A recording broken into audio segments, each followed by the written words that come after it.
आपल्याकडे मूळ विषय सोडून इतर गोष्टींमध्येच फार रस असतो अनेकांना. खरं तर आजचा हा मेळावा, मोर्चालाही तीच घोषणा होती, आजच्या मेळाव्यालाही तीच घोषणा आहे की कुठचाही झेंडा नाही, मराठी हाच अजेंडा.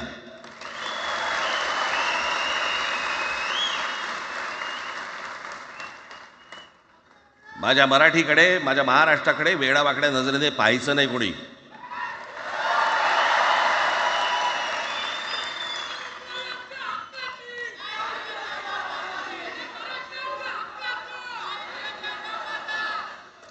ठरलं ना आपलं, सगळ्यात शेवटी द्यायच्या घोषणा. बसा, शांत बसा. खरं तर हा प्रश्नच अनाठाई होता, काही गरजच नव्हती. हे कुठून अचानक हिंदीचं आलं मला काही कळलं नाही. मला